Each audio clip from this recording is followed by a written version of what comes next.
الرحمن الرحيم. الحمد لله رب العالمين، والصلاة والسلام على سيد المرسلين وعلى آله وصحبه أجمعين، أما بعد. اللهم أرنا الحق حقا وارزقنا اتباعه، وأرنا الباطل باطلا وارزقنا اجتنابه. مريزان، السلام عليكم ورحمة الله وبركاته. لشرح منهاج الطالبين إمام النووي رحمة إخوائي لبي درس الرابردو لكتاب النكاح باسمان كرت. قلت من كتاب النكاح دوات الفصل تشمان خنت في الخطبة أمر تسين سر فصل يشتر بناو نشاني في أركان النكاح وغيرها، بس دا ركن كان النكاح تكاتن غيري واش برلو يبتين سر عبارة تكي دس بيب كين دفرمي زانيان شراحي منهاج الطالبين دفرمن بينز ركني هي نكاح بينز ركني هي ركن دق الشرط جوازي سي لو انا باسمان كرت بي شرط جزء كلمه هي اصلك بلام ركن اصلك لنا وبابتك ده وكو يستاد دسنويج لخارج الصلاه بلام اركان الصلاه فاتحه والركوع هم داخلي الصلاه. دفرمون اركان نكاح بينزن يكميان صيغكيا دوميان الزوجه سيميان الشاهدان سارميان الزوج بينزميان الولي. زاو ترتيب اللوانية لما ثبتها مثب جوازية بيسالاي حنفية كان بس صيغة والله أعلم. كقول الصيغة كده بيهردو عقيدين شبيه يعني هم بخوي دقيق ضمنيا هم لازم تكاتن بس ليرا بتفصيلي بيقدر يعني هيز مزالة شيء اجتهادي نهشتها. وبركني كم دس بيدكاتن كصيغة كيا دفرمي فصل هنا نشانه كبه فصل هنا إنما يصح النكاح جن مارا كردن واروها النكاح بس دا مزري بإيجاب إيجاب جو خندمان الكتابي بيعة وهو بخوي ضلي إيجاب تسيها دائما لرا النكاح دائما بقولي وليد سبيدكاتن يعني باوتشي كتسكا كاتكا يعني دش بيش خريدك لبو مسألة زواج وهو إيجاب أويا زوجتك وليكب كرك بليتن من كتي خوم فلانا دياري شيبكا نكبري كتي خوم لا تمارا كرت يام بشم دابتو أخي كتي خوتا تدو كتي تهبي سيتهبي ونيا نابي دبي تحديدك كتي خوم فلانا كتس كناوا كي ضليتن زوجتك يا دفرمي أنكحتك زاو شيء الزوج بمعنى يزود كردن ديش كزوج بخوي زوتا تتلو الزوجي أو فردي ونيا دوشتا أنكحتك يعني كتيخوم كرد جني تو أو إجابك يا كولي كدس في دكاتن بلفظ الزوج يعني بلفظ إنكاح لم قابلك ككرك يا أو كدبيت زاوا وقبول أيش قبول دكاتن أو يشدله بأن يقول الزوج لرا الزوج بخوي عقدك يعني ميردكا بخوي عقيد الدوامة عقيد يكم طرفي يكم وليكيا يدوميان شهانا يدوميان زوايا بو لما ذهبي الشافعي بهيج شويك دوات الدين السري كتز بوينيا بخوي خوي بميردات بله انه او بس عباراتك ملائكه ضلي وليكا دوباراكاتوا عادي خو ملا عقد خويناك او كتي خويناداتي بس يغكي او فيريان دكاتن أزل ليرة أما ليرة سبحان الله يما خلق فيرة بملاي ماردك أو خلق نازني أجرنا استأجر وليو زوج شهر زاير النبي بيز بملاناك برام خلق أورا لبو مسألة بيروزي لبو يكتوشي غلط نبن لبو عقدك أشتي جرينجا كاكا تزور عقدي ونيا غلط وهلا اتداب جري ونيا بل لبو بركة لبو شهر زاير أو يا دمنا جنا ملا تمشاتك كيه يعني لقريز ما بس ما نوا بيريزينيا برام مسكوب خومان إن شاء الله ملاي إن الركن إن الشرطة هي بيمدي بملايونيا بس ده بحكمي أو إيشي خويتي شارع زا بس ذكريا أنا أتفرمو وليك سكك صدقة أو كبيد قلت طرفي كم كإجابة كذا كطرفي دومي شانا زوايا زوجته الزوجة كتصدل برزان دلي بأن يقول أو كقبولك يا قداربا بأن يقول الزوج يرى التحديد كذا كوازوايا كذا فرميت تزوجت يعني كتي توم زود كرد لقل خوما قوب كينا كردي يان أو نكحت يعني كتي توم كرد الجني خو يان ضلي أو قبلت نكاحها رازی بووم کەوا ببێتە خێزانی من ژنی من بەڵێ نردی عیبارەتەکە هاتی ئێستا باسی عیبارەتەکانش دەکات سیغەکە چۆ سیغەکە لە مەذهبی ئیمام شافعی لە قورئان وەرگیرە لە غەیری وەی دەرێ نابیتن مەگەر تەرجمەی هەمان لەفظ بکرێ لە مقابل هەبی ئێستا دینە سەر باسی دەکەین یان ئەو قەبیلت تەزویجەها ئەویش دەبیتن قەبیلت تەزویجەها ئەوە ئەگەر هاتوو وەلیەکە تەقدیمی کرد دەفەرمێ وەیەصیح تەقدیم لەفظ الزەوجی دەشکرێ کوڕەکە ببێتە ئیجاب بکات و وەلیەکە چ بکاتن قبولی بکاتن على الولي ويصح تقديم لفظ الزوج على لفظ الولي أو كاتي تصدى كركات أجر بعبارة عربية كي بخواني نوا دل زوجني ابنتك يعني كسكي خد قال من زود بك أو تزوجت ابنتك أو أنكحتها وليكز دفرمي زوجتك يعني أنكحتك أو شيء وازي كواتا لێرە هەردوو لا دەبیتن هەم لە تەرەفی وەلی کچەکە هەم لە تەرەفی جیهان زاوە دەشکرێ ینی ئیجاب و قبولەکە عکس بکرێتەوە کوڕەکە تەقدیم بکە بە ئیجاب وەلی کچەکەش قبول بکاتن ئایا بزانین بە غەیری لەفظی تەزویج و ئینکاح دەبی یان نابی بەڕێزان دەفەرمێ وەلا یەصح دروست نییە عەقدی نیکاح ئیلا بەچێ بلفظی یان وما اشتق من لفظەکە التزويج أو الإنكاح يعني بتزويج يعني بإنكاح دون لفظه بنابه يعني بخشمتها تمليك كرمة ملشيتو يعني حلال مكردبوتو يا مباح بوتو أو أنا هيك أنا مذهبي الشافعي نابي عقد داربن لبرسي ببلغي أو فرمودي إمام مسلم دجرتو دفرمي بيغمبري خواه فرموتي اتقوا الله في النساء لخوا بترسن سبارات بأفرتكان فإنكم أخذتموهن بأمانة الله واستحللتم فروجهن بكلمات الله بكلمات الله يعني قرآن القرآن تناود لفظه نكاح تزويج أو دوهاتيا تملكوا هيبة أو اشتهانا هيتيان نابتن أول ما ذهب الشافعي أنا لا يا أبو حنيفة رحمة الله بدرسته سبياك بريك سكي خم بخشيته بيش كشم كرتي لا يبان درسه برام لما ذهب خم الشافعي ربنا هذا واستدلال الشام بو حديثي كرديا كذا فرمي إيوه حلال كراون بو إيوان بس بكلمات الله كلمات شيا قرآن قرآن اشتنا أو دو صيغات يا أو إمام الشافعي أو يبلغكي أو النازان بلغيان ويصح بالعجمية دكريب كينا كردي كتي خوم زود كل قلتو كتي خوم كردا جنيتو بلى ويصح درستا شكا دكريب بالعجمية في الأصح لا أصح درستا دكريتن بلام ئاگادار من دەبی مەدلولەکەی هەمان مانەی تەزویج و نیکاحیە بیتن زودکردن کە تەزویجا کردنە ژنی تو کەوا نیکاحا لا بكتابة بكناية بلام بكناية نابت كأحللت ابنتي كتي خم حلالي تو كرت بس ما بس نتي ولا كناية ما بس ما كلمة جنيتو أو أنا نابي كناية شو كناية معناها كي صريح نية يعني قصدي تريها بيتن كقصدي تري لي احتمال بو ناكريتن قطعا أو بقطعا بكناية نابت ولو قال زوجتك اگر هاتي بياوكا قوتي وليكا قوتي قركي كتسكي خوم زود كلا قلتو فقال قبيلته ايش قلت راضي بو بس اوان ديقو لم ينعقد على المذهب حوزر عقد دانا مزرعه لبرسي دانا مزرعه لبراوي سريع عبارتك كان بس قلتي قبيلته قبولهم كرت قبول كرت قبولهم كرت كسيتو بتخزاني من قبولهم كرت سعرك فلوس يمن قبولهم كرت سعرك خانك فلوس يمن تكو همو معنا الى خود اقري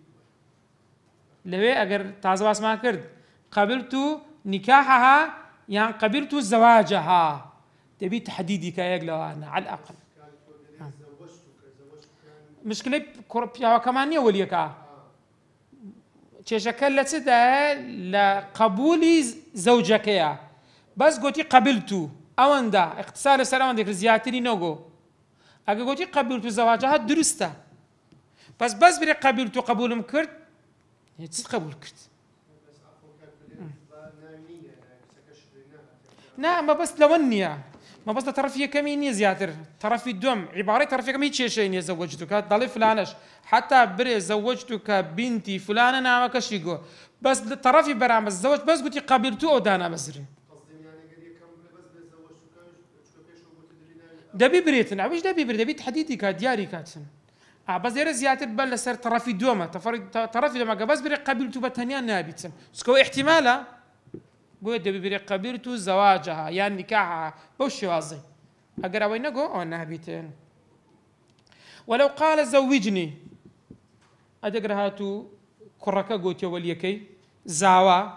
خوي بينا قلت لي زاوا تو حساب مارتنا كده زنا زاوا بالينا نيا خاطب كنت فرنسي لا خاطب كار مدعوه عربيه كيف مدعوه نا بنا خالر نابتا كردي نازانم كردي كي بروك شي شامن هي لكردي هر هشتا خاطبك العربي دقيقه زور بس كي كردي مصطلحي برامبر مانيا اگر هاتو خاطبك يعني بون كوريكا هات دا غزيك سكي بول كي قلت زوجني سكي خوتم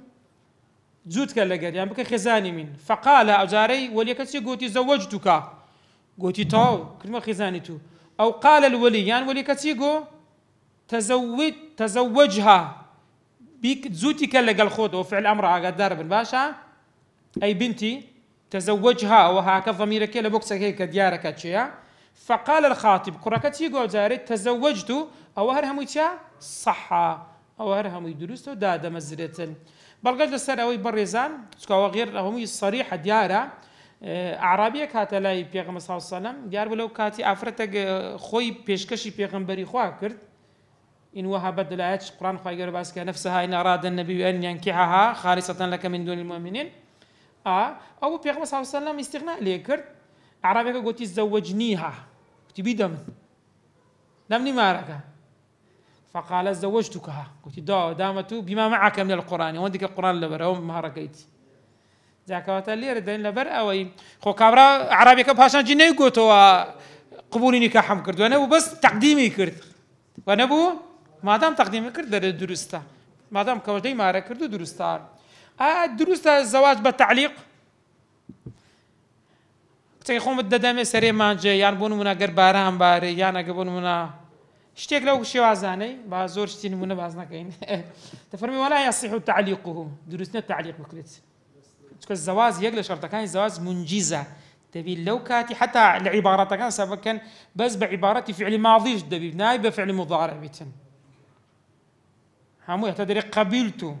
قبول مكرد همو بفعل ماضي زوجت أنكحتها قبلت نكاحها تزويجها همو بس بفعل ماضي شو فعل ماضي هي احتمال لأخوي ناقري بس فعل مضارع بودا هاتو همو احتماله لو أنا بشمان ببتوه بوي نايبتن بويش ديرد فرمي ولا يصح تعليقه إذا جاء رسول سري ما جاء هذا الوقت يقوم الددم فقد زوجتك كواتب بالشرك لا يصح تعليقه اللي رباسي نمونك دك حسدكم لو تام باز بكن دري ولو قال زوجتك إن شاء الله أقول شيء إن شاء الله يبكار هنا مشيئتي خوي جورا طالما قصد التعليق طالما بس التعليق بو يعني تعليق يعني بشتيك بو بس توا أو أطلق يعني بابا متقي ويقول لم يصح ودانا مزرين أديك قصدي تبرق بو كاكا من تسقي خوم الدمي إن شاء الله يعني مشيتي خوي جورا للسربيتن نك أو يكبشتيش كتعليق بكاتن أو ما بزنا مو صح أو داد مزرين بدي سالي رد قرأت وسر نيت نيت لو أنا بروح شيء تدرس كنت نيت كابرين نازاني بوي أصل وعي أواني تدا نبيتين ولو بشر بولد اگر هاتو خبري عن بياوا كي قلتان كاكا مجدد لي بي كوري كتبو خزانة من ضالي كوري تشيبوا فقال إن كانت أو زي يكسل بدايتي تيجو قلتي إن كانت أنثى اگر هاتو كتبا يعني كتبي فقد زوجتك أو دي دمتو ما أريد كملتو أو قال إن كانت بنتي يعني اگر هاتو قلتي كتسكم تفرمي طلقت هون سري لك نقول تعبير كي طلقت بالمضموم طلقت اگر هاتو كسكم طلاق درا يعني ميردي مرت هێشتا تەلاق نەدرا هێشتا مێردی نەمردیانە واعتدوا لە بۆ ئەوەی ئەگەر هات یعنی ئەگەر مرد و عیددەشی تەواو بوو ئەو کاتی چ دەکەم فقط زەوەجتوکەها دەیکەمە خێزانت فقبل قلت قبولهم قرد وبان الامر لا ودركده هو ميردي مرت ونيا يعني طلاق درا همو يدري فالمذهب بطلانه لولا بري همو تسبوه تعليقه همو بسراوته بشتك تعليق كره لا زواز تعليق نابد بمنجز يعني منجز بدبي اوكاتي يعني عقدك داب مزرتين بوي لما مذهبي الشافعي باطل او زور نكاحنا او نمونانه كتاز لبروي همو صيغه فاسده لبروي بتعليق تعلق كرا بسرا وتوا باش تكري الزواج بخوي الزواج تأبيده ونيا تكري مؤقت بي تفرمي ولا توقيته دروستي شنين نكاح تسبيتن مؤقت بيتن حساب خوي بدي باز دكات ناكريتن يعني بون من صالك دو صال مانجك ساعاتك دقيقة أو بيدا قلت لي النكاح متعي بيدا قلت لي متعي يعني بس دو خوشي بينينا كان هي الكراوة لا يخومان لمذهبي أهل السنة تيارا النكاح متعة سن مرحلة شي بريا لسرتا إسلام جائز بوا للمضطر يعني الريب يدرايا فاشال دفرمي حر معام خيبر صالي خيبر كصالي حفتمي هجريبو حرام كرا پاشان لعامی فتح سلنوی درین ریپی دراوا رخصت دراوا عندك درنا تا عامي حجة الوداع كصال ديه هجري وا ریپی دا دواتر حرم لوي حرام كرا نماوا بويا وانا همو دكرين بالقلة سراوي كوا حرام كراو نماوا تا امام الشافعي رحمة الله عليه بدفن هيش تيكم نزانيا حرام بي وحلال بكري دواي حرام بكري مقر نكاحي متعنى بيتن أو زور النكاح نبيتن وأروها بيغمبري خواه صلى الله عليه وسلم فرموديك في الصحيحين هاتوا كنت قد أذنت في الاستمتاع بهذه النسوة رم بدان كنكاح متعبكا ألا أعقداربا وإن الله قد حرم ذلك إلى يوم القيامة تارج قيامة حرام كراوة فمن كان عنده منهن شيء فليخلي سبيل هركز زور عقدانه لإستوى ببصرينيتن ولا تأخذوا مما آتيتموهن شيئا أو مهر إجدادتان ليان ورمقنو طاو بلا ما مصطفى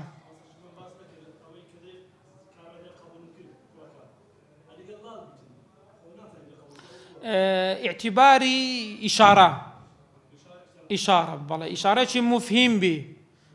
يعني بون من زماني قدر زماني جستا زماني جستا ده بولاني بكارنايتن بس كس يقوا يعني أو كساني كدزانن لمسألة دكري استعانة بكس دبري كشهر زي يبي لزماني دالا كان بين لو يدابنين ترجمة بكاتن درست ذكري يعني وسائل زور برزانا مسألة ولا توقيته أو النكاح متعلي الإسلام حرام كان نار لا يا أهل السنة يعني وبلا شيء جائز الإسلام حرام كره يعني أو يخوي بيه مسلمان بي أو نكاح حرام إلى يوم القيامة تا أدي النكاح شغار تيا لكن أخو ما بيجي جن بجني بس أو جن بجني إيما وشي أو شغارني أبي باز ذكري عقدار بن باشا هروها ولا يصح وتكون عطف للسراوي نكاح الشغار دروسني يسبب أخوي وهو بخوي تفسيري ذاك برزان عقدار بن وهو تسوي نكاح الشغار دري قول الولي للخاطب باوشك تكب كركي بليتن زوجتكها على أن تزوجني بنتك أمن أو كتي خوم الددمي بو مرزي أو كتي خوت بديت من وبضع كل واحدة صداق داميني هر يقلوانا ببيتت ماري أو يتر داميني أوي مقابلي أو إيش مقابلي أو صداق الأخرى فيقبل أو يسيا صداق بقول صداق دفرمي صداق الأخرى فيقبل أوش قبول بكريتين أو بها ماشت بريزان باطلة وكن مناد دفرمي تزوجت بنتك وزوجتك بنتك تخوم تمدايك تخوتم بده بوشي وازي كتازة باس معنكر بس ليرة بريزان أقدر بن نكاح الشغار مهري تدانيا ماري تێدانە ئەوەی لە لای خۆمان کە ئەو ژن بەژنێ دەکرا هیچ ئەو نیکاحە شیغارە منهیە عنوە نییە، چونکە ئەوەی خۆمان هەر هەمووی چی تێدا بوو؟ هەموو مارەی هەبوو، ئەو کچە مارەیەکەی ئەوەی کەشە مارەیەکەی ئەوە بوو. بەڵام لە ظاهیر ئەگە سەیری ئەو جۆرە نیکاح بکەی یعنی باش نەبوو، باش کێشەی تێدا بوو. لەبەرەوەی دەبینی کە گەر پیاوی خۆ ناحەواوە کێشەی هەبوو، ئەوە گە تەلاق درابە مباشرة ئەجگە لەلایەن تەلاق دەدا کە هیچ گوناحی نەبووە بیتکەوە، کە نمونە هەمووتان لەوانەیە ئەو جۆرە نمونەی لە لای خۆی لە کەس و کار و عائیلە شتانەی هەبیتن. بۆیە ئەگەر نەکرێ باشترە، هەرچەندە سەردەمانێک لەوانەیە لە نەبوونیان لە ضرورەت ئەو شتە کرابی، کابرا ئەگەر هاتوو ئافرەتیان نەبا ئەسڵەن ژنیان هەنەدەدایە. یعنی ئەوە سەردەمی من لەوانەیە نەبی، بەس بیستومە دەڵێ ئەگەر کابرا خوشتی نەبا کچی نەبا ئەگەر کەسێکیان نەبایە کە ژنیان نەدەدایە. یعنی ئەو هابووە.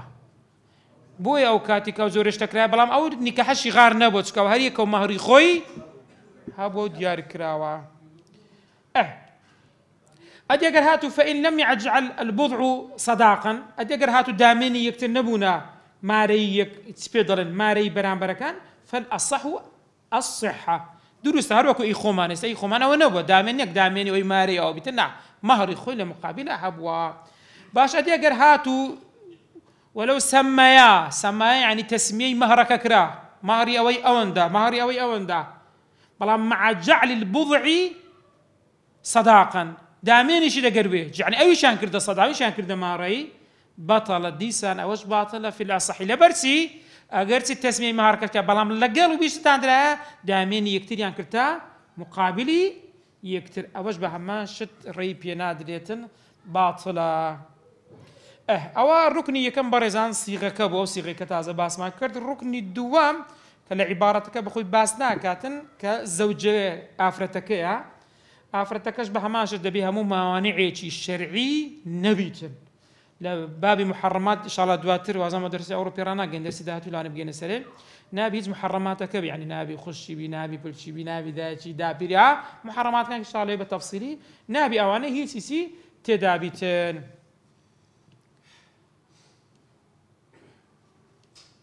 ولا يصح إلا بعذرة شاهدين. أو الركن السيمة بحضرتي ركن السيم دبي دو شاهد هبن، دو شاهد كواهيا. ولا يصح النكاح إلا بحضرة شاهدين، دبي دو شاهد دبي كبيغمبر إخوة لفرموديك ابن حبان دجرتوا لصحك إخوي عايشة دايتشي إيمان دانا زي إخوة فرمي لا نكاح إلا بولي وشاهدي عدل، دبي دو شاهدي عدل شي دقردابي. وما كان من نكاح على غير ذلك فهو باطل. هل نكاحك اگر هات والشاهدي لقردان بي دلي باطل. فإن تشاحوا يعني الروايات إذا فرميت تشاجروا أدي اگر هاتوا ولي كان همو ليك مرتب كدواتر دينا بارستريها تشيشان ولي كامو فرميت سلطان دبته ولي او كسي كولي نبيتن او دبته ولي مرزا كان الشاهد يا بريزان وشرطهما حرية، دبي آزاد بن نابي بندا نابيتن، ذكورة دبي نيربي يعني كواتمين نابيتن.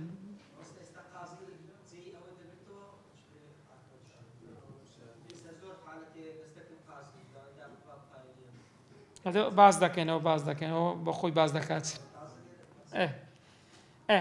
يكم شاهد كان دبي آزاد بن نابي بندبي دوميان دبي نيربي نابي مبي لبرا افراد شي او نو افراد عقد زواج وشتانه دورك افراد شرم دكاري دابن شي او كاتي باز دك والله لو اني روزغاري امرو برك جوازي ها وشرمو حيانا ما بيت لو اني اقدار بن حتى لما ذي الشافعي هالريبينا دا افراد بدوش دقردابي فلا ينعقد بالنساء ولا بالرجل امراتين. الريبينا دا بها مشتشي اقدار بن لما ذي الشافعي ناكري او لێرە دوو مەرجێ لە ناو ئەوانەی مەرج شایدەکان باز دەکەی مەسەلەی ئیسلام و تەکلیف مکەلەف بن بالغ بن ها مسلمانیش بن ئەو دەرێ داعی نییە باز بکات چونکە هەر دەبی مسلمان بی خۆتوش کافرەشی نانی بکەوێ شاهد ها یا منداڵێک یان شێتێکی بینی بکەوێ شاهد ئەوانە نابێ. هەروە عەدالەتون دەبێ عادل بن یعنی فاسق نەبن. لەوانەیە خەڵکانێک برێ بە مامۆستا ئاخر ئەوە ئێستا کە مارەی دەکرێتن مامۆستای بەڕێز دەرێ یاڵا بە شاهدەکانی کەوا عەدل نینە ئەمە عیبارەتێ بەکاردێنم ناری فاسق ئەوە لێ دێ ها درنابي فاسق ونيان بولي فاسق وشاهدي فاسق فريزا قدار من حتى الرجاري خومان برو محاكم بكون جاروا هي دو شاهد لاخواننا ترسن وقز زلامي كتنا شاهديان دا قلت انا وفرت خزاني بيا يا بيت سواني جنك دو شاهد يقول خدانا لو غوري ور شاهد دم بين او ميردي وينيا خويل بياوا كي ببري كرديا بو انسان قال اخواننا ترسا همو شدك بو فوقا زور بدقيقه قوتي تان دبي تسبنا وانا تبي عدل من يعني باساني اقصى نكره ببلاش نكره بلا ما قدر بن غير مذهبي خومان ريبي درست قدر بن مذهبي حنفيه كان حنابلة كان للرواياتك درست شهاده كان فاسق جبي درست ذكرت كنت او بروج قاري امرو قال لك دينا والله عادل يا عند بني ولي كعادلني عند بني سبيدلن زاوا عادلني يا عند بني شاهده كان عادلني نا اوان ضلين درست بس مالكيه كان والشافعي كان ومذهب الامام احمد حنبل كان بمرتي عندنا بو خلاف دكريتن يعني بون من الرجاري امر بو دبني اغلب على جور عقدانه تقليد دكريتن درين كاكا اما تقليد يو كسانه دكين كريان داوا والله اعلم متاخرين الشافعي جريان دا متاخرين الشافعي بما شدريان دا هروها عداله سمع تبي جيش اللي بيتن قلت كتبي الشاهد ذات نبي جد لبي بزاني صدغلن هروها تيتكاش بصر ببينن كزور عقدتيا دادا مزري او كت دياري كراوه ددريتا او كراك دياري كراوه دبي ببين بزان نكو يستاد بيني لفيش محكمي اريد تقابل بس احمد دورها ما عقدك ما قرب بالشاهد باشا تسبت الشاهد واخو حلبي النبو اصلا يعني واغلبي بن حباريها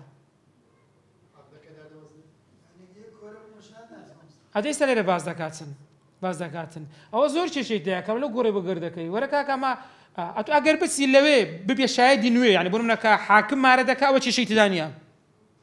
بس اتو بتي شاهدي بدي بري او جني فلانه كسي عمل لي بمكدا انا فلانه كسي لويش نبي او شهاده زورك كما ذكرت الكبائر انسان خلف انا بدور بخاتن دغري وفي الاعمى وجه كورا وجهك هي يعني الريبي بدريتن بلام اول وجهها قوليتي الضعيفه قدار من اصح نابت لا برس نابت كورش تنابني اجت تشبيستي ونيا بلام نابني تكريف فير بكريا فيري لي بكريا اشتكى بيتن حتى اللي كتبي فقيده فرمي اگر لشفيني زور تاريخ بن ك لكردوا دريت ساوت ساوي نفينيا درو زور الشهاديه نابت زور عقده وكو كوريان لي زو كسكز نابني جيت لصوت تجيبها اخر احتمال فير بكري لبي كركب بقورد ريش كبيت كتسكب بقورد كتش كبيت تزيوا عشت انا روش دا لتاريخ لا انا بيستبتان والاصح انعقاده بابني الزوجين وعدوهما تكري كركا بياوكا دتي جنيك ديني بس كرتي خوي هي تكري كري خوي بكاتا شاهد يانا بله كتسكبها مانشد جنا كاني لا بياوي كمير من داليت كي هي ذكريتن من داري خوي بكاتك على بيه ببت الشاهد ببني يعني هردو الشام الزوجين ذكري عدوي ما دجمني شام بيقيدنا دروست دري دجمنيش بيتسن يعني دجمني يك شام بيويتكا دوستي بي او انا دروستن دبيتن ادي مستور العداله ذاك نزاني وكابره فاسق يعني عادله او مستور العداله بيد قلت لتن تفهمي وين عقد بمستور العداله هروا مستوري ونيا بالتثنية كده بدو شاهدين وهروا داتا مزري بمستوري العدالة يعني دوك سنة نازاني كاكا عادلا يان فاسقا ووش داتا مزري على الصحيح درستا بلام لا مستور الإسلامي والحرية بلام أريد دبي مسلمان بيان دبي مسلمان نبي يعني ولا شوين هيك بي تيكراوي مسلمان وكافر ما شاء الله تيكلا يكن تنازاني ومسلمان يان كافر أو نابي مستوري إسلام أراها مستوري حرية تبين شو هناك عادة وعبد آزادة كان هم تيكرن أتنازاني وعبد يا نازادة نابي أو أنا نابي أقدر من باشا أجي أقرب بدركة دواتر بدركة فاسق بو ولو بان فسق الشاهدي أجي أقرب بدركة كشاهدك فاسقة بلام كان جي بدركة عند العقد لكاتي سيها دا مزراندني قريب استكا فرمي فباطل على المذهبي أو باطلة أو درستا وشي شلوي درس ناكات ئەدی چۆن بە دەردەکەوی کاکە دەرێوە ئینەما یوبەین و فسقی شاهد کو بە دەردەکەوی بەڕێزان بیبەینەتین دەبێت یعنی بەینە هەبێ شاهد هەبێ کە برین کاکە فلانە کەس و فلانە کەس برێن فلانە کەس فاسقە دەبی بەینە هەبێتن ئەو ئیتفاق الزەوجەینی یان هەردووچیان ژن و پیاوەکە گوتیان وەڵڵی ئەمە ئەو پیاوە ئەو شاهدە فاسقە ئەوە چیە فاسقە تفرمي ولا أثر لقول الشاهدين كنا فاسقين بلا ما قر عقدك دامزرا وكوتاي هادواتر هردو شان قلت والله ما فاسق بوين أنا كاري قال لي سو عقدينا بعقدك دامزرا وتواو يعني غير كاري قال نابس يعني عقدك رؤيا ضروات هيك شيء درسنا قات والله هو حكمي خوي دبي لو يبدري ولو اعترف به الزوج أديك شيء لاني ما شنو بياوك دروس بو اگر هاتو پیاوەکە اعترافی کرد گوتی فاسقە گوتی هەردووک فاسقن وأنكرت بەڵام ژنەکە ئینکاری کرد گوتی نەخێر فاسق نینە واضح ئێستا پیاوەکە گوتی فاسق بوون ژنەکە گوتی فاسق نینە چ دەکەی لەو حالەتەی دەفەرمێ فورق بەینەهما لە یەک جیا دەکرێنەوە لە بەچی لە یەک جیا دەکرێنەوە چونکە ئەمە یەک لە مەرجەکان دەبی چ بن عەدالەت بن نابێ فاسق بیتن باشە لەو حالەتەی مەهری وەردەگری وەرناگری ئەدیوە نییە دەفەرمێ وعەلەیهی لەسەر پیاوەکە چەندە بداتن ئەگەر ئیعترافی کردوکەوە ئەو شایدە نەفاسقن نصفی مەهری دەبی بداتن ئەوە گە مسەما بوو مسەما یعنی دیار کرا بۆ عەقدەکە نووسرا بوو ئەوەندە مارەی بچن بەڵام بە مەرجێک ئین لەم یەدخول بها ئەگەر زود نەبوو لەگەری جماعی لەگەر نەکردبوو وئیلا ئەگەر ئەگەری زوو بوو فەکوڵو هەمووی لێ وەردەگرتن مارەکەی هەر هەمووی لێ وەردەگریتن چونکە بەخۆی اعترافی کردیان بخوي اعترافي كذا ويستحب الإشهاد على رضا المرأة أما الزوج زار يعني بون هنا غير شو كأفرد طرف يغني العقد ونيا استمع مصبر إذا كان كاتب كذا سن عقدي مالي ده برزين بيش هموش تك بسيال الأفرد تكيد كان آيات الرازي شو كي بو كري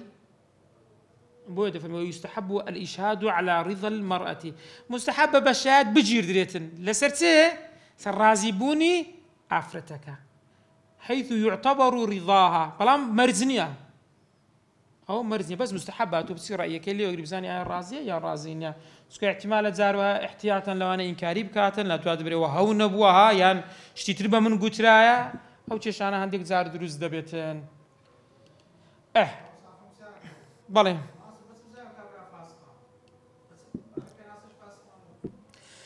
فاسق والله واش خلافه زوي لسرها فاسق ببي زمن قران كاري بسرداد صار رجقاره كسر سر كود بقى وكو من سكيت مسرنيا ديانغو فاسقه رجقاره كسر قربنا خلق دابروج باغلوب روجا امن وانا باغلوب روجا دنا بنشتي خوار باغلوب روجا خربا فاسق دادنا حتى مزارق لما مصايا شي حديث كلا دكتوراه دم خوينت ديغو رجقاره قوابو كسر قال لبرتساوي خلق سيواتي بكاري نابا علي حديث يجمعها نقري كبر أستاذ لقبك دكتور يجبو قلت رجعاري قوابا كسر قال بستاي خلق سيواتي بكاري نابا فاسق دادن درا نابا سكو بيغمبر صلى الله عليه وسلم دو حالة ديار كذا عند الوضوء عند الصلاة تو سيوال لا بستاي خلق درديني ها سداعيني سكو نلكاتي وضوءا نلكاتي صلاة شيء دقو رجعاري كبوا جابوا تعريفي فاسق بعرف هندي زار دقور دريتسن استواني استسركوتو أو لونه عيب فاسق دانان دريتسن بون منا أو قرآن كريم بسداته زياتر خروج جناه بكابا أشكرا كسكا لا بيش ساوي خلق دبيني أو جناه بكابا أشكرا أو دبي بريار بدريت تي تو قرآن السنة ليرة باس تفاصيل نكرديا لو عرفي بس يقل مصادر تشريع إسلامي عرفه برايم كواتا عرف ليرة إيش دبيني أنا دبيني بلى لما متأخرين الشافعي تقر مذاهب الريان بيدا بلى ودي دكين إذ نعلم متأخرين الشافعي سي مذهب كيتر دو مذهب كيتر ريان بيدا طلعن درستا برزان دسين السر بابتي كفصل لا تزوج امرأة نفسها أفرد نابي خوي بميرداتن خو بخوي ئەوە بەڕێزان باس دە ڕوکنی پێنجەم و شەشەم دەکەین ڕوکنی پێنجەم و شەشەم گوتمان پێنج ڕوکنە ئەزەوج وەلوەلیە ئاگادار بن باشن یان نیابەتی وان ئەو کەسێک کە دەبتە نائیبیان فەصل لەژێر فەصلێک ناوی لێناوە لا تزوج امرأة نفسها ئافرەت ناتوانی خۆی بەمێرد دا حتا دەفەرمێ بئیذنین ئەگە بابەکەش گوتی بڕۆ کچم ڕێم پێدای ئازای حساب خۆی باس دەکە بە ئەو خلافەتانەوە نەقڵەکەم لێنە ئاگادار بن چکە ئێستا لە قانونی ئەحواڵی شخصی کوردستان و عێراق بە مەذهبی ئیمامی ئەبوو حەنیفەیش دەکاتن جمهوری زانایان لە مالیکیەکان و شافعیەکان و حەنابیلەکان بەس لە مەذهب يعني مذهبی حەنبەلیەکان وقولێک لە محەممەدی کوڕی حەسەنی الشەیبانی إلى أنه لا يجوز النكاح بغير ولي أو أنا هرهم ينضلين جائز نيا أجر ولي أو دقردان يعني عقدكي نبستي بلام أبو حنيفة رحمة الله عليه زفر كطلبية خويبو حسن كيك يقول فقهاء كاري لك الخوي دابو وظاهر الروايات يقول شيء لأبي يوسف كان تقدر دوات الرواياتي فشيمان بويتوا وإمام أحمد للروايات كاد فرمون يجوز نكاح المرأة البالغة العاقلة بغير ولي أفرتي بالغ عاقلة درست بخوي خوي بميردات بويا لا حنفيا كان هجد الصالة لقانون أحوال الشخصية صابرو كتس أجيشت هجد الصالة والسروا بيز بولي ناكت درست عقدك أي تادا مازني كم تر لهجدا تبي شيء تقدر دابي تبي ولي تقدر دابي تبي باب دقري بسيستم لو عقد قلنا حاكم قاضي لو عقدي دعنا مزرينيت بويا خلافه هي لو مذهبه ورجيراوه بس لمذهبي خومان فين هذا قدر باشا فصل لا تزوج المرأة نفسها حتى بإذن إذن شي بيدرابيتن هروها ناتو أني غيري خوش بميردا يعني وافرت بتي افرت إيشكا بميردا لو خو النبي لو خلشي هرنابي ها بس لو غيري خو دري بوكالة اسكو غير لو غيري خو دري بوكالة بدري وكالتي ندريتي ناتواني أول شيء ببالوكيتس بريزان يكم شد ديارة مذهبي خومان استدلال أبو أعتقد الرجال قوامون على النساء وأروها إمام الشافعي دفرمي لسوري بقرة آياتي دو صوت سيود جدا بريزان دفرمي فلا تعضلوهن أن ينكحن أزواجهن أولا طلاق رجعية ميردكي طلاق يشيدا هيش عدة شي تاعنا بوقت لمالي خوي بخو أصله بمينته بلا ما قرت سو مالي بابشي باب نابي لو يتسب كاريجر بي كأو كتسب بقرتك تشي كميردي خوي دري وشي استدلالك لو هاتيتيا دري أجر باسي عضل نكرابا كواتا وجهكيز أو هاتي زمان أين ذبونيا يعني كواتا بياو عضلي كردي أنا ريجر بي أنا ريجر بو تفرمي ريجري مكان هروها بيغمبري خاطر فرمي لا نكاح إلا بولي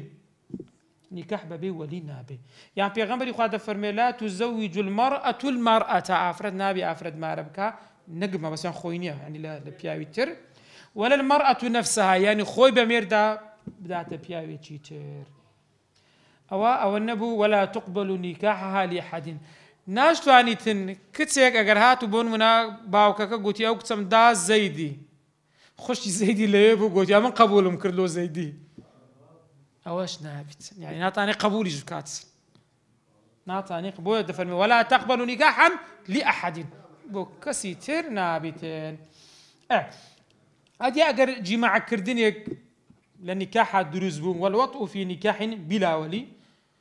صار شيء زور يعني ذا من ببي ومالي ما ركره تقليد نكره تقليد نكره أجا تقليد كرابي قلت مان هيك شيء حتى لما تبي الشافعي شيء نيا أجا تقليد كرابي بس هي تقليد نكره يعني وليش كلا يخمان ببي ولي نابي شهدوا ولي فاسق وانا نابي بلام من تقليد كراني يسوي باسي حالتي دكا تفرمي يوجب بلا ولي أجا ولي نبو حتى بلا شهودشن تفرمي يوجب مهر المثلي يكسر أو مهر المثل تيا ورد قري مهر المثل تيا يعني حاوشي آفرتي خشي بسن ماريك تسموا بلتشي داج هوانا كدواتر إن شاء الله باسي عندك بلام لو زورع الزواجا حتى لما ذي بيخومان حديان اللي دار ذكري بزنا دان ندري نخير دفرمي للحدة حدين لسرنية يعني تي حدينيا شكو الشبهية غيري خۆمان غيري مەذهبی خۆمان چیە ڕێی پێدایە بۆیە هەر شتێک ئیدرەء الحدود بالشبهات حدود کە شوبهەی کەتێ نابی حەدی دەربکرێت ئەوە شوبهەی کەتێ بۆیە حەدی تێدا نییە لەبۆی ئەبوو حەنیفە ڕەزا و ڕەحمەتی خوای لێ بێ ئەو جۆرە عەقدەی چیە بە سەحی دادەنێتن لای ئەو هروها ويقبل إقرار الولي بالنكاح إن استقل بالإنشاء أو باستك بريزان دبينين كتير لك فرق ما ركرا يعني باوكا كدليت نكاكا من أو كتسم لو كري ما ركرديا باوك دلي أو كتسم لو كري ما ركرديا كتسكاش داري نخير حاشك داري باب مراسناتا يعني دليتن بابيري ما ركرديا داري نا چکا باب دەگەر باپیر وەلی موجبەرن ئاگادار بن ئەو دوانە دەتوانن بە مێردیان دەن ئەو دووە دەتوانن بۆیان هەیە بۆی ئەگەر هاتوو بابەکە گوتیە من ئەو کوڕەم ئەو کچەی خۆم مارە کردێ لە فلانە کوڕی کچەکە چی کرد گوتی نەخێر بام ڕاست ناکات بەس باب بۆی هەیە کچێ مارەکەیان نا بەرێ ئین استەقەلە بالئینشائی باب بۆی هەیەی بابیریش بۆی هەیەی ئەو دوو ئاگادار بن باشە سەیدیش ئەگەر هاتووە جاریەی خۆی قاضیش بۆی هەیە ئەگەر هاتوو کچەکە شێت بیتن مەجنونە کە باز دەکرێتن بە مەرج ئەو دوای دەتر باز دەکرێت ئینشاءڵڵا وئیلا ئەگەر برای مارەی کردبوو یان مامی مارەی کردبوو چکاوانە وەلی موجبەر نینە کچەکە گوتی نەخێر وەنیا قسەکەی چێ وەردەگیرێ جاری قسەی وەردەگیرێ کەواتە ئین استەقەلە بالئینشائی با کچەکەش برێ بام ڕاست ناکاتن هەر دەبیتن وئیلا ئەگەر نەبوو مامی بوو گوتمیانیان برای بوو ئەوانە فەلا کەواتە ئەو عەقدت دانامەزرێ بە مەرجێکی ئاگادار بن کوڕەکەش نەرێوە نییە مێردەکەی نەرێوە نییە چکە گوتیە من ئەو کچەم لەو کوڕەی مارە کردێ و کوڕە گوتی کاکەوە چ عاقی بە مندایە ئەو گاتی قسەی بابیش بی وەرناگیرێت ئاگادار بن ئەو نمونە دەینتەوە کۆی سبێنێ کچەک لە کوڕەکی مارە کرایە تۆڕە ببیت و چ کاتی بکە برا من لەوەی مارە نەکرامەوە نیە بام ڕاست ناکاتن ئەو نمونەی حالەتێکی ئەوە باز دەکرێتن ئەدی ويقبل إقرار البالغة العاقلة بالنكاح على الجديد ئەدی ئەگەر هاتوو کچەکە بالغ بوو خۆی ناسی و عاقل بوو خاوەن عەقلی خۆش بوو ئەو جارە ئیقراری وەردەگیرێ بەڵام لە چ وەردەگیرێ لە مەذهبی نوێ على الجديد لەسەر جدیدە وەردەگیرێ بە مەرجێکی دەبێ کوفء بن شێوەی یەکتر بن کچ و کوڕەکە نەوەگە شووی دواتر باز دەکەن ئینشاءڵڵا لە مەسەلەی کەفاءە زۆر دەبێتە کوفء چ نابێت و شەرت مەرجەکان لەوێ باز دەکەن ئینشاءڵڵا لەوێ باش دەکرێتن ئەدی سەبارەت بە منداڵی کچکە و گەورە دەفەرمێ وللأب تزويج البكر بۆ باب هەیە کچی خۆی بەڵام سەغیرە ئاگادار بن بەڕێزان یعنی بالغ نەبووە ئەوە باز لە ئەسبابی ویلایەت دەکات چار جۆر سەبەبە سەربەبی یەکەم ئۆبووەتە باوکایەتیە باب هەیە کچکەی خۆی بەڵام بیکر یعنی کچبی شووی نەکردبی سەغیرەش بی یعنی بالغ نەبێت ئەو کەبیرەتەن حتا ئەگەر کەبیرەش بێ ئەگەر بالغەش بێ بغەیری ئیذنیها بەبێ ئیزنی چێ بەبێ ئیزنی کچەکەی بە بەڵگەی چی چکە لێ کەمالی شەفەقەتی زانان دەفەرمێن باوک ناڵین نییە بەڵام زۆر کەمیشە باب قەت کچی خۆی دەڵێن ناکاتە قوربانی کوڕی خەڵک عادەت ئەو هەیە ئەغلب ئەو هەیە حاشەک لەوانەیە بابیشە بی لۆ پارەی چێ لێ نییە چی بکاتن بەڵام ئەوە دایمەن دەرێ قانون و قاعیدە لەسەر شەواذان لەسەر نادر دانادرێت باز ناکرێ ئەوە بە بەڵگەی چێ پێغەمبەری خوا دەفەرمێ الثەیب أحق بنفسها من وليها بێوەژن مافی خۆیتی حەقترە بە نەفسی خۆی لەوەی کە بابی وەلیەکەی مارەی بکاتن بەڵام والبیکر یزەویجها ئەبوها چێ بە مێردیدا بابی بە مێردیدا یان پێغەمبەری خوا دەفەرمێ والبیکر یستەئمرها ئەبوها ئەوە دەڵێن على الاستحباب مستحبە پێی بگوترێ بەڵام دەتوانێت بەبێ ئیزنی ویسیە بە مێردیبە کە باز دەکەن لەوێ بە تەفسیلی بابەتێکمان هەیە باز دەکرێتن بەڵام بەڕێزان ئاگادار بن چ کاتێک هەیە باب کچی خۆی کچێ بە مێرداتن زانیان حەف مەرجیان بۆ دانایە ئەوە شەشە ئەوە حەفتە حەف مەرجیان بۆ دانایە یەکەم شت نابێت لە مابەینی ئەو کچ و ئەو باوکەی عەداوەت هەبی زان عەداوەتی ها نابێت جیهەتی بیت چاروها عەداوەتی لە چی خۆی دەکاتەوە ها یەک مەرجیەکەم مەرجی دووەم ئەن یوزەویجها من کوفئین هاوکوفی خۆی بیت ئەگە هاوکوف نەبێ دیسان بۆ هەیە دواتر داوای جابونه بكاتن. سيم يعني أن يزوجها بمهر مثلها، مهر مثل بيتن، يعني خشي مهري كيسان دو أوجوها بنابي كم تربي. تارم يعني أن يكون من نقد البلد دبي بباري ولات أو بار لولات السباري كبو باري بنابي بباري شي كم تربي قال أخوار تربيتن. بينزام يعني ألا يكون الزوج معسرا بمهر نابي دابت بياو شي بياو كتواني ماريداني نبيتن نابي أوش. ششم يعني ألا يزوجها بمن تضرر بمعاشرته كالأعمى والشيخ هرم نابي بدا دابت كسيتشي كوربي يان كسيتشي سقط او كف اكوانا هم دغرتو يان بتمن ولو انا لتاريخ جمال لي وزاره كز ما رك لا بتمن زور جورها او انا حيت يان بويان حفتم يان بريزان حتى دفر من نابي بدرت اجرهاتو او كتماري حجي لسر واجببو هبون بو جوره ما بوكسبو من حجي لسر واجبونيا تشتواني حسبك تري النبي بميردي دات نو بياوكي سبريتن بركاك بزاري لو حزيك زاي مصوب حت على التراخيه ونيا على الفورنيا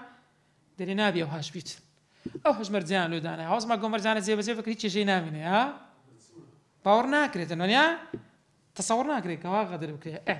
بلام ويستحب استئذانها مستحبتها تماشى مرزنبو بلام مستحبه يعني بدأ ثاني برسي بيبكي أو بس بيكر ها بيوجن واجبة برس بيكردني أمري خوشي بدست خويا بيوجن بس كتسنا كت مستحبة استثناء وكو حد سي بيغمبري خاول بيكرو يستأمرها أبوها ودنا على ندبي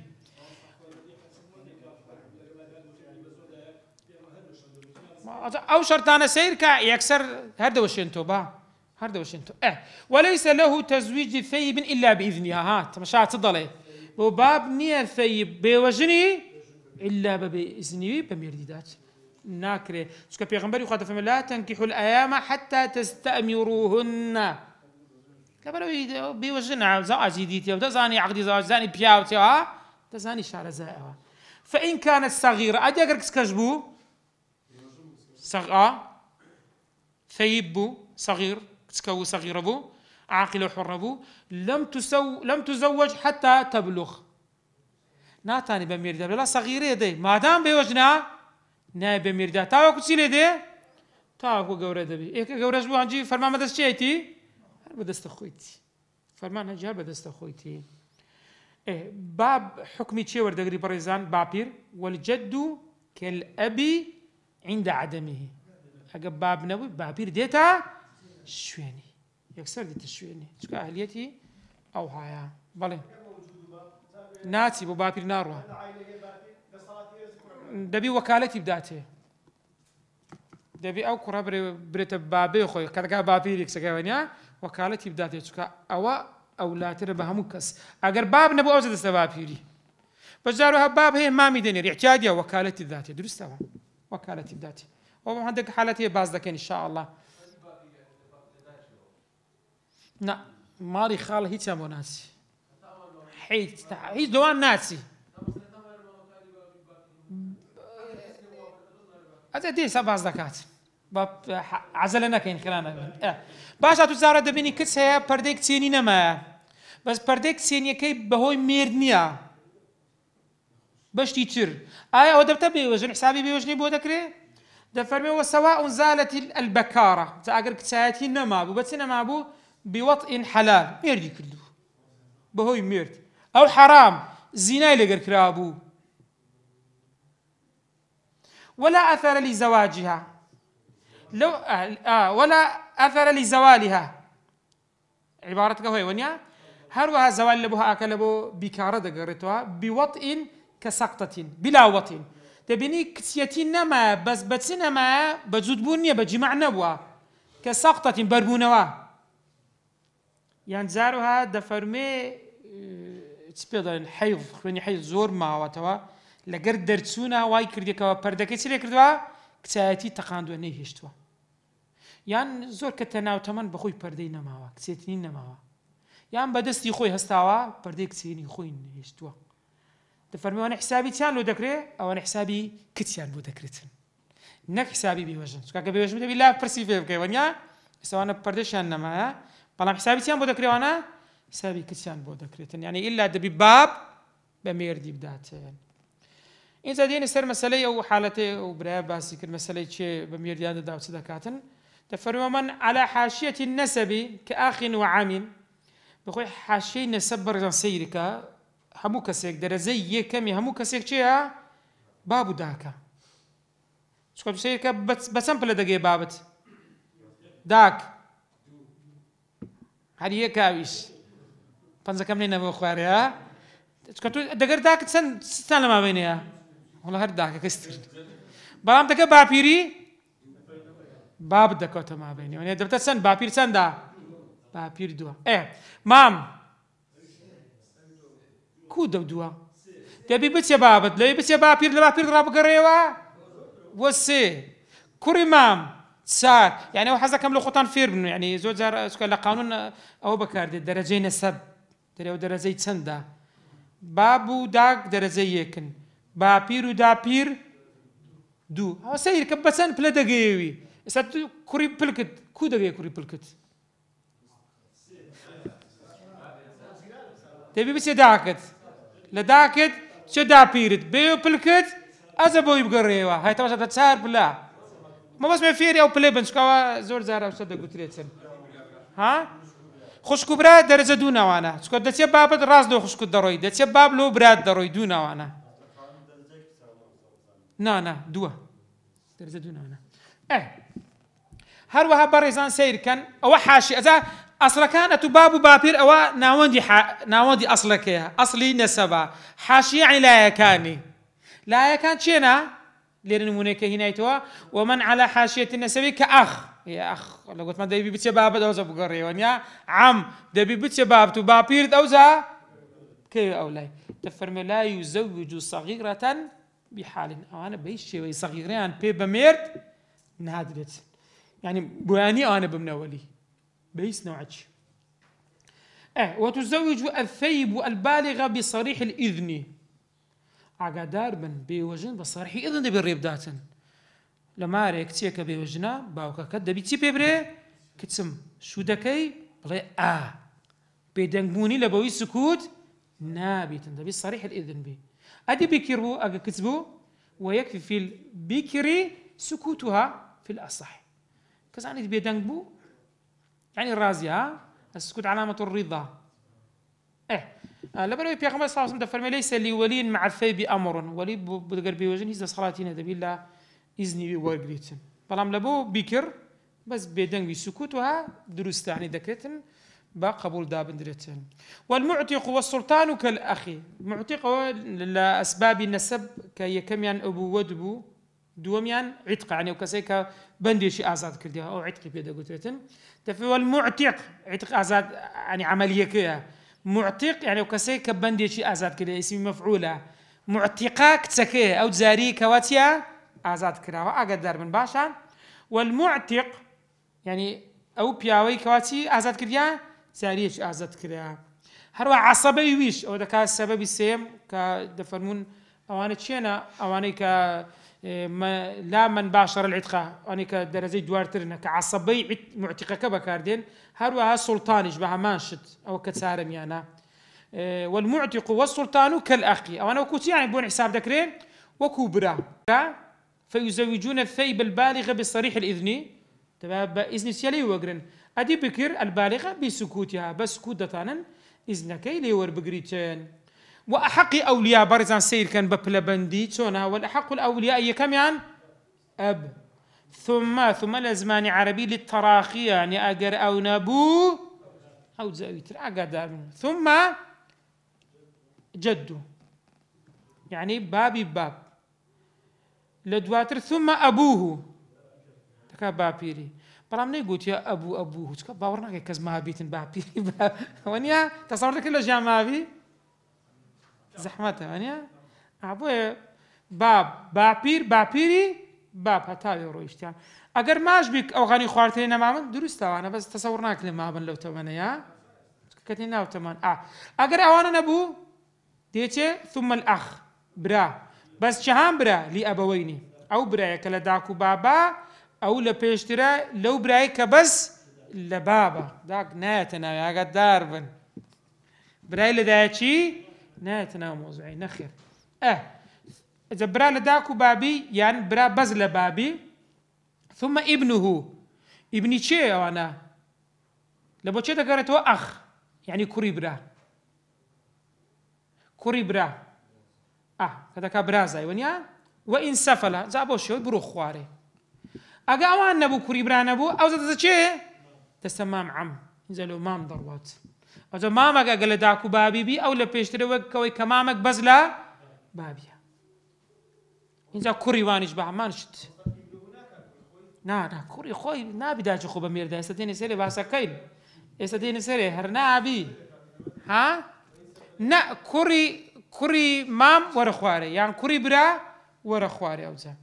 ثم سائر العصبة باشان أواني هم عصبة بريزان لميراثة أو كسانية كوابشيان ديارنيا زاني يعني ديارنيا يعني تحديد نكرة أني ويدبا سلسي دبا ثمني دبا نصفي دبا أوانا عادتي يعني تسدميني توا لو أنا هو بدك تري عصبة أنا عصبة أنا أقدر من باشا كالإرث وكو إرث وايا ينزل ويقدم أخ لأبوين على أخ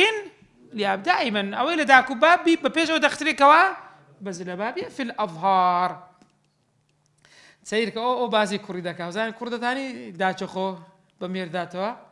دري فرمي ولا يزوج ابن ببنوة بكراياتي ناتانيتن بكراياتي سادين ذا من بازكين شلون يعني بكراياتي هذا كريب يعني كوري بيو بكراياتي النبي بالي هو ذكري سادين بازكين يعني كوري خويتي لمير دي خويتي هو هيت حليت كينيا ونيا ده تسرو بابا تسخواري شيء داكا ناس أولاد سيرينيا يعني هيس خزماياتي دقرداتشي بس داكا ليش دايش كهيب بتو خزمايات دقرداتشي نيتي بس أو حالتي هي أجي سادين باز لكن ورزن بلا ما قدر من أئمي ثلاثة غير الشافعي هرسي مذهب كيتر إمامي مزنج للشافعي كان أو أنا ضلين درسته حتى حنفية كان ضلين أجرهات عفرتي كوريها بو دقر بابي شها أولاد ترى بميرا بمارا كرندر كوركا أولاد ترى نق بابي كبابي كسكي كوليا يعني عفرتك مرديا يعني طلاق درا كوريتشي هي بابي شيها أو عفرته ونيا لما ذهب أبو حنيفة أولاد ترى شيها كوركيتي دري نق بابي شون أما هيس كرمان هي بس يداش خوب مارا كاتن بس بكراياتي نبي بله فإن كان ابن عم يعني شون ابن عم لا سرخوتن عفرتك شو يكرد كوريتشي هي تواتر عفرت الطلاق درا يعني ميردي مرد هستا هذا كوري لي قرنا وهو ناتاني هذا ماريكا هو هيس هستا شو يكرد بچه كوري مامي درسته يا نا شو كرد بكوري مامي درسته لا يكرشي بو دكا ابن عامي ونيا دكا كوري بلام كوري خوش ديان كوري خوينيا أو بس حالة تاني أو داكي أجس بيني أو كرة بابي مرد يعني كرة ماما كي مرجنكا كرة تشيلويها بو أو كرة تاني أو داكي مارك بلام بس ماري دكاتن بكرة ماماتي بابن عاميتي ماري دكا داتشي خوي نق بكراتي تازا سرو باس ما كرت تازا نبو قلت من أجر باب بران نبو دسمام أجا مام نبو كري أجنا كري مامي ونيا أو بدي بكري ماماتي ماري دكا نق بس نق بكراتي أول حالتك حالتي دوم أو معتقا أجر هاتو كركا داش خوي آزاد كردبو درست داش خوي ما عرف كاتها بس بكراتي داش خوي نق ماري كاد لخوي ها يعني بدات بمير دي بدا درستا أو بلام أو دي بس ما ماري دكا لكسيتشتر بمعتقاتي بآزاد كردناتي نق بكراتي يان قاضيا أو كان قاضيا يان كركا بيتا قاضي كوري خوتي وقاضية أو داكاش يزولي يشيني قاضي درست بس ما أريدك قاضياتي ما أريدك نقبة كرات كواتا لكراتي بهيس نوعتي رنادت بلام أجا كوري مامي بو وكرة ماماتي درستا أجر قاضي بو درستا أجر أو أفرد جارية بو عبد بوها أزادي كردبو أو حالة تجدبيتن نفس حالتك كذا زباس مانك درستا برد فرميز دفرميتيا زوج به بوسي حالتك تازا باسمان كرد دروستا بلان بكراياتي خوي نابيتين. فإن لم يوجد نصيب زوج اگر هاتو نبو نصيب چه يعني سرپرشتيارك بلام لنسبي خوي نسبي خوي يعني نجادي تفرمي زوج المعتق چه ازاي دكا اگر هاتو افرت لوقت خو برن بندبو زاريه بون يا معتقه كيتي دكاتن ازاي دكاتن يعني اگر بون منا افرت يجي جاريه هي او افرتا بابو براو او انا تازه باسمان قرت او انا كزنبو سبيني او افرت داوي شو بكاتن ونيا شيلي بميردي داتن تتاني وكسك ازادي كرتيا سيدكي دتانيت معتقتي وهر ازادي كرتيا ثم عصبته عصبي سيدكي يعني سيدكي بخوي او كازادي كرتيا نما براتشي هي بابي هي بخوي اصله باب درجه كباب نبو برا غنا مام كري مام او انا بوشي وازاني دبي كالارث وكو ميرات وكو ميرات. ويزوج عتيقة المرأة من يزوج معتقة أدي أجر هاتو أفرتك حر هستا أفرتك جاري آزاد كرت سبيني أفرتك بميردرا كس شي نبو ولي خوي نبو كس أما تازا قلت ما شيء تتاني بميردا معتقة كي هيك آزاد كرتها هي آزاد كرت شيء أفرتها لو يزوج مان نابت شيء أدي جاري بميردا داتن تفرمي من يزوج المعتقة شيء أو سيدي لو تخو أو أفرتي فمير دايا أو دتانت يعني بابي أو جنيك أو شيء آزاد كرديا أجر بابي ما بي أجر بابي نما أبو بابيري نما أبو مامي نما أبو كوري مامي بوشي واسي من يزوج المعتقة شيء لو تخو أو كآزاد كا أو دتاني بمير بلا ما دامت حيا ما دام لجيان ما بي أجر دار من باشا جا بابيتي بابيرتي بقي أولياء كتاباس ما كرد بيتن. ولا يعتبر إذن المعتقة في الأصح يعني بيزناك إذني أو معتقة وربجيري يعني بقول منا أفرتك هستا أفرت جارية آزاد كرديا بيزناك إذن لي وربجيري حتى أقريش اللي قلت ناكرب تمانع اعتباري بودانا دري أقدار من سابق خما مصدقن. ولا يعتبر إذن المعتقة في الأصح معتقة قصي ورناجي لكن قلت ما معتقة أفرتش ناتواني خوب ميردا وناتواني كسج بميردا ونيا بوينيا. فإذا ماتت أجر مرت دفرمي زوج من له الولاء شيء ولاي أون يسيدك يا أو دتوانا أوان سبكن بميردي بدان. فإن فقد المعتق أدينا ما أبو كسينا ما أبو عصبشنا ما أبون دفرمي زوج السلطان أو كاتي ديت الجي بميردي دداش كبيغمبري قد فرمي السلطان ولي من لا ولي له هذا بيتن. وكذا يزوج سيركا غرهاتو قريبك يعني باوك يقول تمك تخون بميرد نادم ريقربو سكاش بالغ بوا ما في خويتي كاكا بستجاني خوي بابا كان ريقربو او كتاب بوي هي بمير بديان طواو سي بابي وخلاص باب مين يتو داني شي لمهاري تفرمي. وكذا يزوج إذا عضل يعني منع تزويجها بابو الريقر كشوب كاتن بلام الريقر يتشي ظلمش بس تم شي قريب يعني نسيبي شي كسك يعني بابي نما أبو بابيري نما أبو تمان شي براي بون منا أوان نما أبو شي مامي بون منا أوانا قريب يا معتقة سيدك وتيمنا عجاري خون بمير نادم دیسان لێرە چێ بە مێردیان دەداتن؟ سوڵتان بە مێردیان دەداتن. چونکە حەقە لە سەروانە ئەو کچانە کە پێڕاگەیشتن چیان بۆ بکرێ بە شوو بدرن. فإذا امتنعوا ئەگەر منعیان کرد من وەفایەکەکەن چی ئەویشە دەکە حاکم دەیکاتن. بەڵام لێرە ئاگادار بن بۆ حاکمی دەچی نەک ئەگەر باب ڕێگر بوو بۆ باپیری ناڕوە یان لەو برای ناڕوە یەکسەر بۆ چێ دەڕوا دەتانی بچی شکایەت بکات و حاکم چی دەکاتن؟ بميردي ددا بلام او عضلت زاروها ريغري دتاني بكا بريزان زاروها شلون تزاريكا دري فرمي وانما يحصل العضل كاتم نريزور طاوه وانما يحصل عضل يعني الريغري تسكات يقدر ببريزان اذا دعت بالغه عاقله الى كفء وامتنع كتاكا كوريتشي هاو كوفي خويها تداخوازي بابا كاش منعي كرت